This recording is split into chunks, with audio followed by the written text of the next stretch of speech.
नया संस्कृताय। तो आज का विषय हमारा महाकवि कालिदास का जीवन परिचय। तो आज हम कालिदास के विषय में पढ़ेंगे।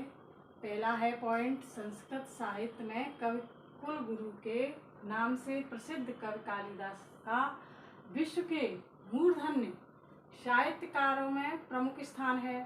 मूर्धन कहते हैं सिर पर रखने योग्य व्यक्ति। इनके बचपन का नाम रामबोला था, रामबोला कहकर बुलाते थे। इनका समय दूसरी शताब्दी ईसा पूर्व तथा छठी शताब्दी के मध्य में माना जाता है। इनका जन्म स्थान, कोई इन्हें बंगाली के रहने वाले बोलते हैं तो कोई कश्मीरी, कोई विदर्भ के रहने वाले बोलते हैं तो कोई उज्जैनी का वासी मानते हैं। तो इनके जन्म स्थान के बारे में मतभेद है। अगला पॉइंट है, एक प्रसिद्ध किंवदंती है।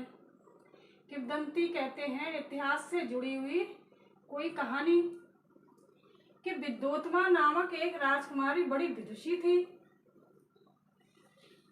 तो उन विद्योतमा राजकुमारी थी, उनकी प्रतिज्ञा थी, उनका कहना था जो मुझे शास्त्रार्थ में हरा देगा मैं उसके साथ विवाह कर लूंगी। तो पंडितों ने राजकुमार और राजकुमारी को नीचा दिखाने के लिए कालिदास डाली पर बैठे हुए बुलाए कि जिस डाली को काटते थे उसी पर वो बैठते थे।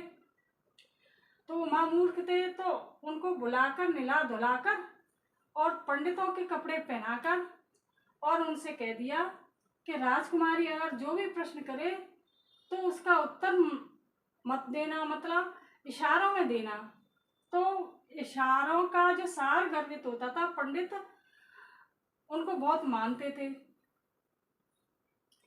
यानी सार गर्भित अर्थ को बहुत प्रधानता देते थे।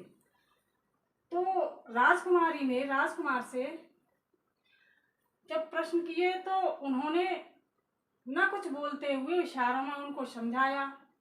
तो राजकुमारी इस पर राजी हो गई और उन दोनों का विवाह कर दिया।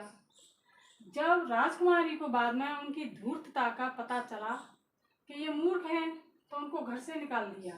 तो वो एक काली देवी भगवती के मंदिर में जाकर तपस्या करने लगे और उनकी तपस्या से काली देवी ने उनको विद्वान बना दिया, उनको यह आशीर्वाद दिया। अब वो घर पर आकर कालिदास ने कहा, अनावृत कपाटम द्वारम देहि, दरवाजे के किवाड़ खोलो। पत्नी ने कहा कि किसी की वाणी में विशेषता है, तो अस्त कश्चित वा विशेष है, यह कहकर उन्होंने किवाड़ खोले। तो अस्त से उन्होंने कुमार संभव की रचना करी, कश्चित से मेघदूत की, वाग से रघुवंश की। तो उन्होंने पत्नी के कहने पर 3 ग्रंथों की रचना की। आगे इनकी मृत्यु, दूसरी किंवदंती के अनुसार इनकी मृत्यु 50 वर्ष में हो गई थी। इनकी कृतियां हैं ऋतुसंहार, दूसरी है कुमार संभव, फिर तीसरी है मेघदूत, फिर चौथी है रघुवंश। ये 4 काव्य हैं इनके।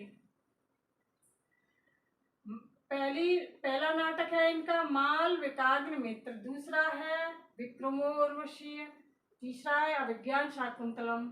ये 3 नाटक हैं इनके। अभिज्ञान शाकुंतलम इनका सर्वोत्कृष्ट नाटक है जो कि विश्वविख्यात है इनका नाटक।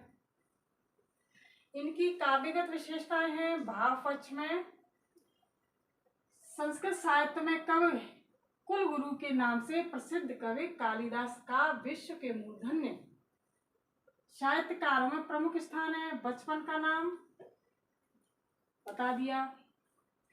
तो भाव पक्ष में आता है प्रकृति चित्रण। इनका प्रकृति चित्रण जो किया है वो मानवीकरण के रूप में किया है। रस परिपाक, तो रस इनका रस है श्रृंगार, करुण और वीर रस। तो जो श्रृंगार रस किया है वो संयोग वियोग दोनों में प्रस्तुत किया है। अलंकार इनका उपमा कालिदास इनकी उक्त प्रसिद्ध है, और रूपक है, उत्प्रेक्षा है, अर्थांतरन्यास है आदि इनके अलंकार विधान कवि हैं। ये कलापक्ष भाषा शैली इनकी सरल सुबोध तथा प्रसाद और माधुर्य गुण सर्वत्र पाया जाता है। वैदर्भी रीत के संदर्भ में कालिदासो विशिष्यते, यानी कालिदास वैदर्भी रीत के विषय में विशेष हैं। व्यंजना शक्ति की विशेष की प्रधानता है।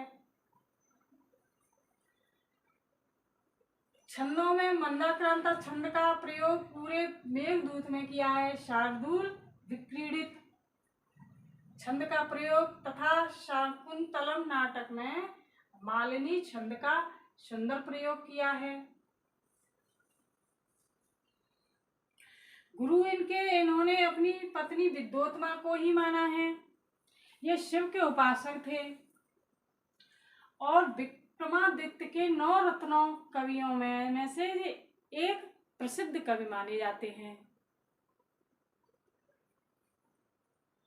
तो इनकी चर्चा तो भारत में ही नहीं अपितु विदेशों में भी होती है, और ये एक प्रसिद्ध कवि माने जाते हैं। तो ये वीडियो यहीं समाप्त है। अगला वीडियो लेकर आएंगे, तब तक के लिए नमस्कार।